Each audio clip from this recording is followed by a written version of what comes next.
Royal Standley of Oregon Pacific Financial Advisors, offering securities through United Planner Financial Services. Member FINRA SIPC, shares his planning approach to help people toward a place where they may be at peace regarding their financial goals. In this dynamic podcast, Royal will share his insights on how to design a retirement plan to help you plan for your future. Now, on to the show.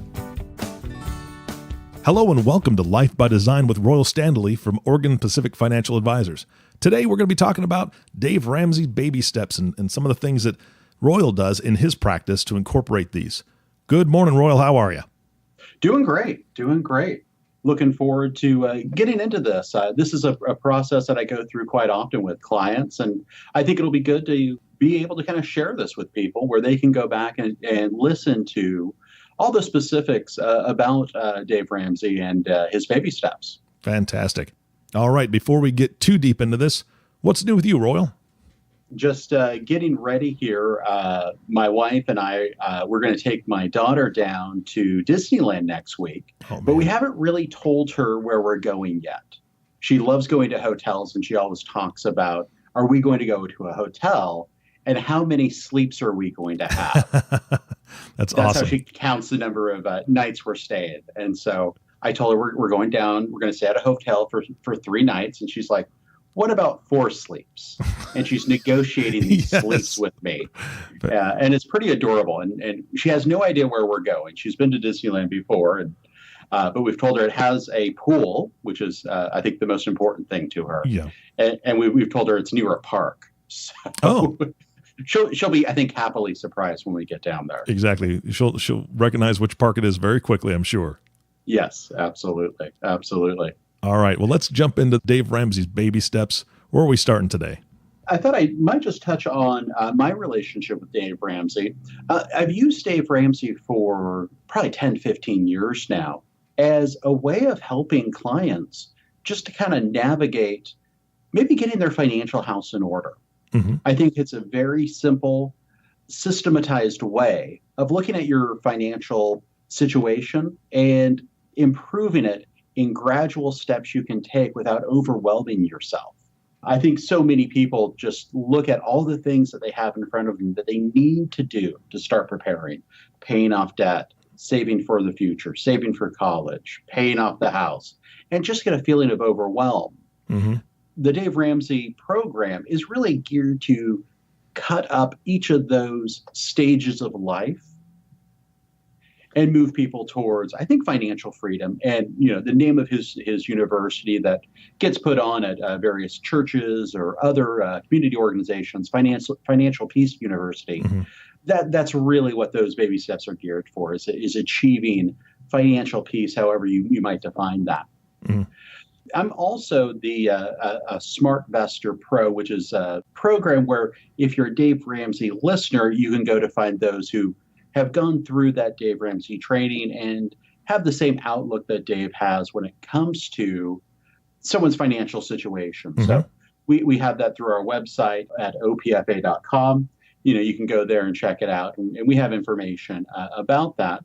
If you want to attend a Financial Peace University and really get kind of that deep education about all these baby steps, you can just go online to the Dave Ramsey website, daveramsey.com, and find a Financial Peace University near you just by putting in your zip code. Got it. It kind of brings me to yesterday. I had a first appointment with a young couple. They came in and had just gone through a medical situation, had a little bit of time off work, had a big medical debt. Mm-hmm. And I think they were just kind of sitting back going, how do we even deal with this? We've got student loans, we've got car debt, we've got a little bit of credit card debt, and now this big medical debt. How do we even work with this? And by using kind of the start of the baby steps, it was a very easy way of giving them a sense of, here's a plan we're going to follow to get you out of this situation. We made it bite-sized. So it wasn't an overwhelming thing of, well, all you have to do is pay off this $100,000 worth of debt and then you're fine. Yeah. That's not realistic, I think, for the vast majority of people. By giving them that sense of, here's the plan, here's what you have to do, in 3.5 years or 4 years, you can have all of this taken care of. It's an easy way to help people just kind of move through that process and get to that point of, okay, what's next? And how can I get to that next step in this process? Absolutely. It's like the old saying, how do you eat an elephant, right? One bite at a time. You've got to take it one bite at a time. So can you tell us what the baby steps are? Yeah, absolutely. So there's 7 baby steps, and we'll just kind of walk through them one by one and describe them. Number 1 is really just you have to make a commitment to making a change in your life and realize that you have to kind of take that first step away from using credit cards, using debt as a crutch to finance your life. Dave Ramsey's program is really designed to have around the concept of living a debt-free life. And so baby step number 1 is almost a triage, if you will, of just trying to get $1,000 saved as your start for emergency savings. That $1,000, so if something comes up, you at least have money in the bank or, at home that you can just get to and pay for, new tires, your car breaks down, any of those little emergencies that might crop up without falling back on using your credit cards. So that first baby step is simply, let's get $1,000 in the bank. And for some people, that's very easy. Maybe they have a good paying job and they can easily just shift $1,000 into savings in a month or two. Other people, that could be a 6 months to a year long process. We want to encourage people wherever they're at, but doing the baby step number 1 is a great way of just showing commitment. And it's a way of saying, okay, I've got baby step number 1 checked off my list. What's next? Yeah, absolutely.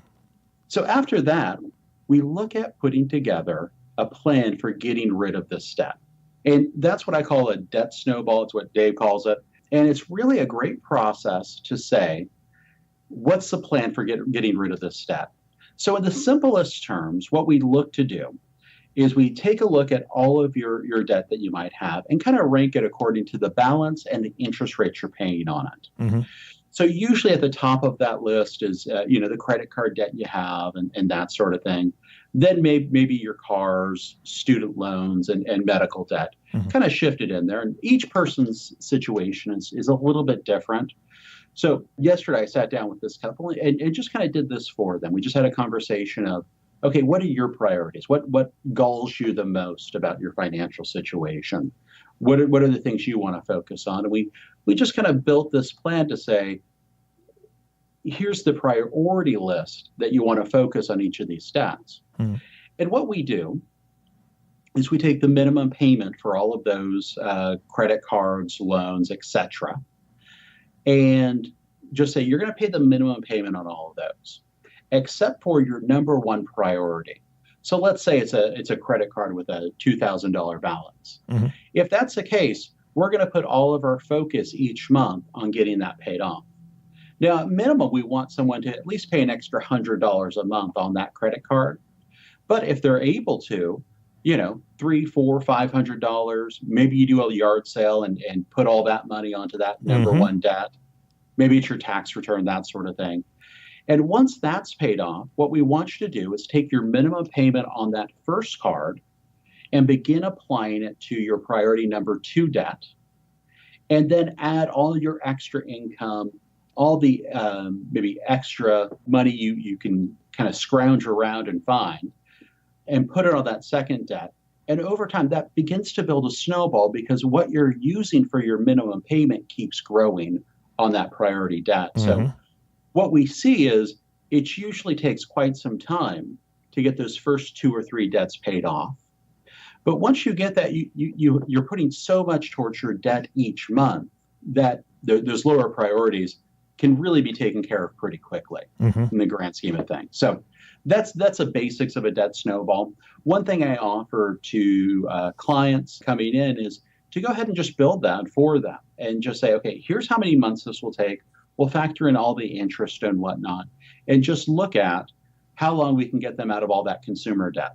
Now, the caveat there is we don't really look at your mortgage payment as part of the debt snowball. While it is debt, it's a good kind of debt because it allows us to leverage our wealth and buy a home that we can live in.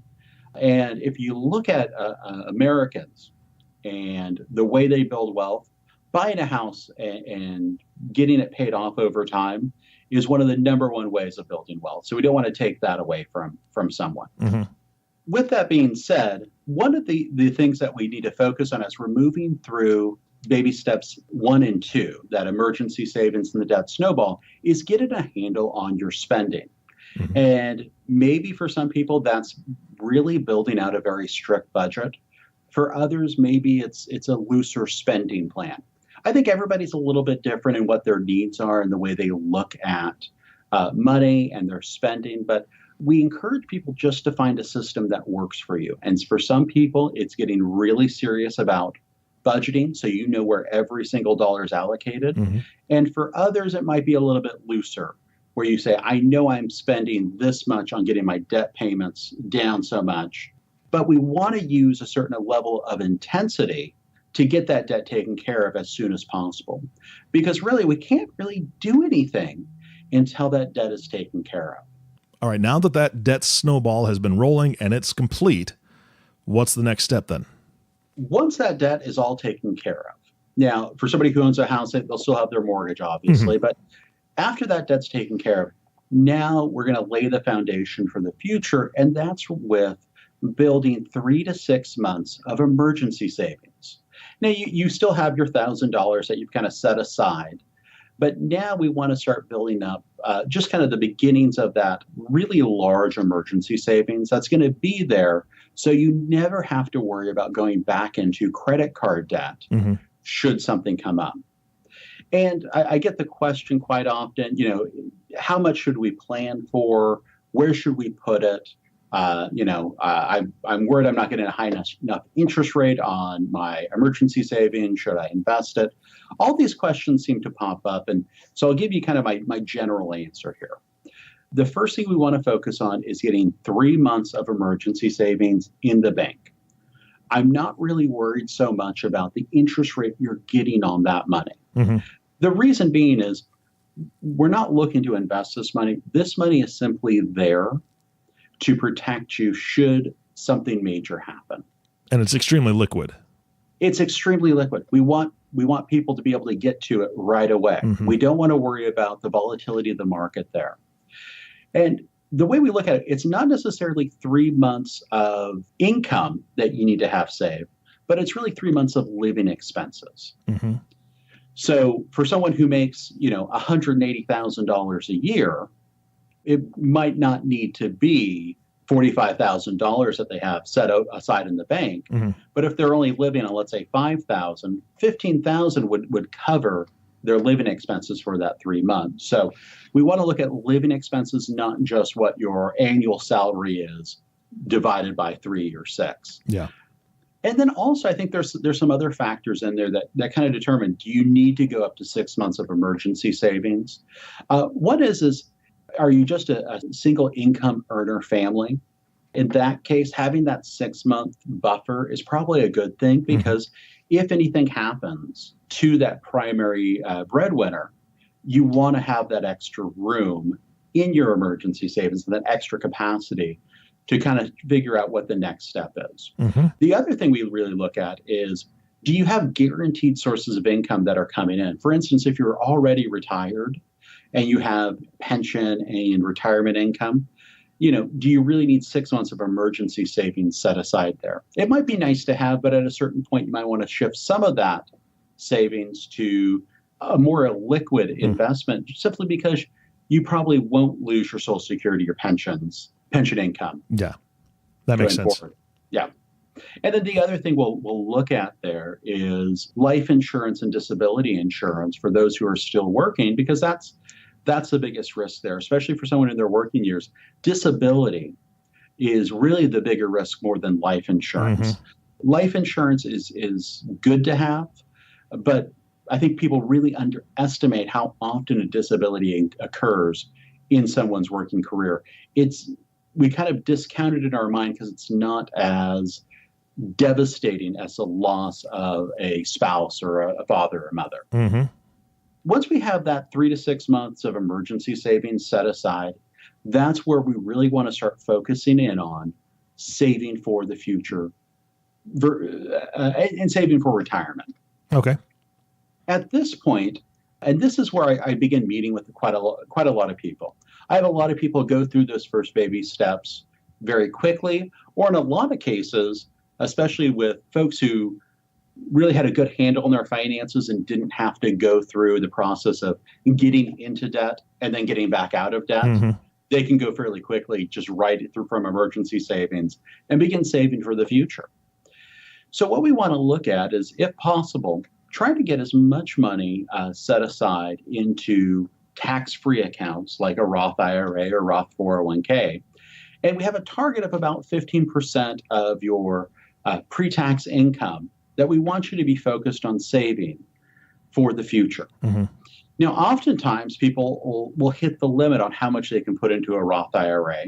So at that point, we'll start looking at, do they have 401ks that match?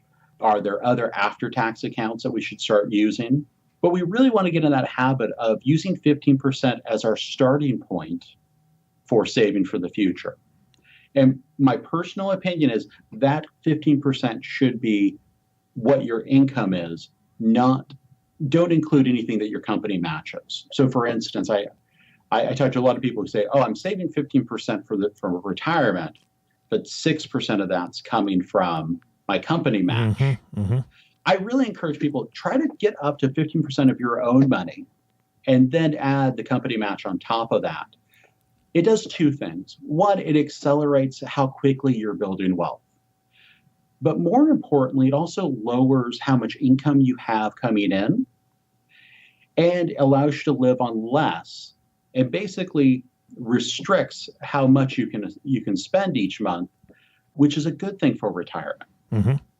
We want to have a high income and a low cost of living. That's really my ideal situation for people when we look at planning for the future and we look at building wealth. Yeah, that's good math. Go ahead. No, I said that's good math. I think so. I've seen a lot of people who make $200,000, $300,000 a year, but at the end of the year haven't saved a dollar of it. Mm-hmm. And I think we all might know people like that, or hear stories about that, where it's not really an income problem, but it's a spending problem. So just by lowering and deferring some of that income into a retirement plan, into an investment vehicle, it's a great way of making sure that you have something to show for that income at the end of the year. Mm-hmm. And also, I think that 15% rate is a starting point. It's not the end-all, be-all for how much you should be saving for the future, especially when you look at, especially for younger people, what might happen with Social Security and really the complete disappearance of pensions Mm-hmm. from most private employers across the country. Yeah, definitely.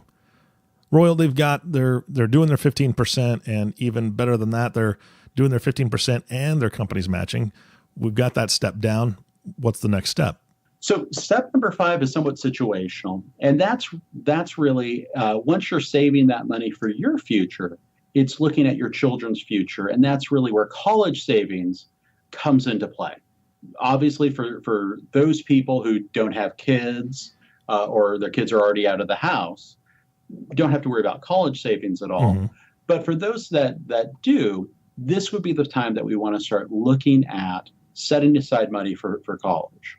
And I think everyone has a different way of looking at how best to fund their children's college. I don't think there's a right or wrong answer here. Mm-hmm.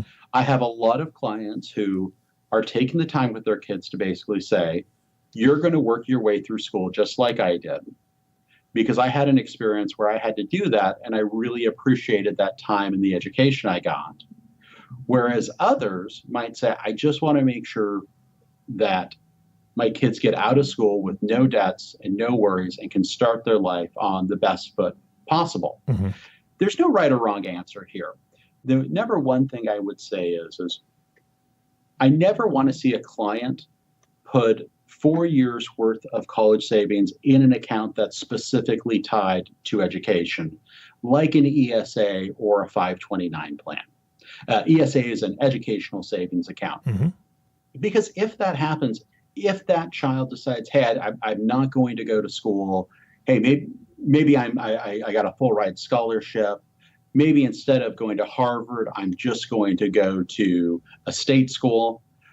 By getting too much money in that 529, that can create its own problem. So that's why we want to use a few different account types to begin saving for school.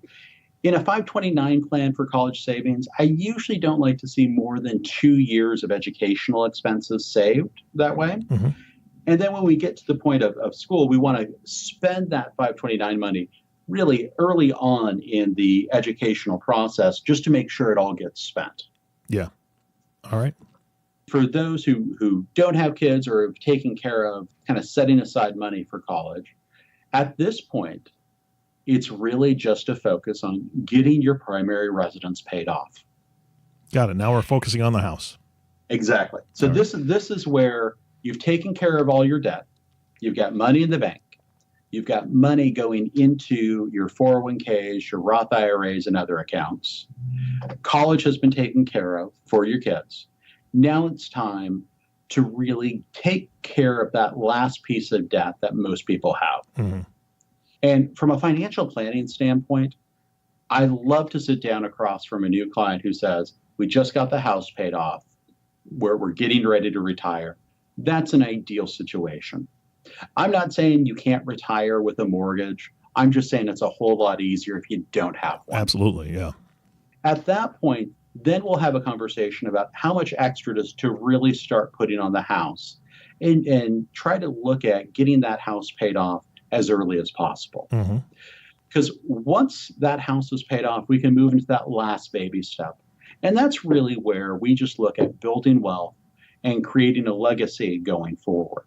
Once you've taken care of all those basic first 6 steps of the plan, it's at this time that we can really start looking at, supporting those causes that are really important to you, building wealth to pass on to future generations, Mm-hmm. and leaving that legacy there. So at that point, that baby step number 7, that really goes on the rest of someone's life once they've taken care of those first 6 steps. So that's where we want to get our clients to. It's where they don't have debt, they're financially free. Hopefully they have found financial peace and they don't have that worry that follows around so many Americans who are tied to this cycle of credit card payments, mm-hmm. car payments, and just kind of that fear that if something happens, everything comes crashing to a halt. Yeah, that's a terrible place to be in. Mm-hmm. Mm-hmm. So for my clients who have gone through this process, either through Dave Ramsey or just because it's a natural function of how they view money and their financial life, they really, for the most part, have a sense of well-being that they don't have those worries that most Americans have. Mm-hmm. They're living in a place where the worry about tomorrow, about making that next mortgage payment or rent payment just isn't there. And it's a place where they can enjoy their life and really live a life that's unique to them. Mm-hmm. So that's where we're trying to get our clients to. My call to action today would be, if that's something you would like to have a conversation with, for somebody who's walked through these steps with hundreds of clients, go to our website at opfa.com. You can make an appointment there, give me a call. We can totally just sit down and look at your personal situation and answer those questions. What plan am I using to reach that point of financial well-being? Well, that sounds great to me. But I also know that we're low on time today, so we need to wrap this up. Do you have any closing thoughts? Like I said, visit our website, make an appointment. It's a very easy process to go through and just start making that plan for the future. Also, I encourage you, listen to the Dave Ramsey Show, check out his book, The Total Money Makeover. I really encourage people to get educated about the best way of dealing with kind of budgeting, money, that sort of thing. Absolutely. Thank you again, everyone, for listening to the Life by Design podcast with Royal Standley. If you have not subscribed to the podcast yet, please click the subscribe now button below. This way, when Royal comes out with a new podcast, it'll show up directly on your listening device. This makes it much easier to share these podcasts with your friends and family. And I'm thinking that most of you have friends or family that should just be taking that one individual, small, single little step toward their financial freedom, toward getting their financial house in order. And this is a great way to do it. This is a great list that Royal has shared with us today. It's been proven time and time again to work for folks. So if you have questions or if you just want to know how easy or how difficult these steps are going to be, reach out. Contact Royal in his office. Thanks again for listening. For everyone at Oregon Pacific Financial Advisors, this is Eric Johnson reminding you to live your best day every day. We'll see you next time. Thank you for listening to the Life by Design podcast. Click the subscribe button below to be notified when new episodes become available. The views expressed are those of the presenter and may not reflect the views of United Planner Financial Services. Material discussed is meant to provide general information and is not to be construed as specific investment, tax, or legal advice. Individual needs vary and require consideration of your unique objectives and financial situation. Always seek the advice of your financial advisor or other qualified financial service provider with any questions you may have regarding your investment planning. Advisory services offered through Oregon Pacific Financial Advisors, Inc. Securities offered through United Planner Financial Services of America, member FINRA and SIPC. Oregon Pacific Financial Advisors, Inc. and United Planners Financial Services are independent companies.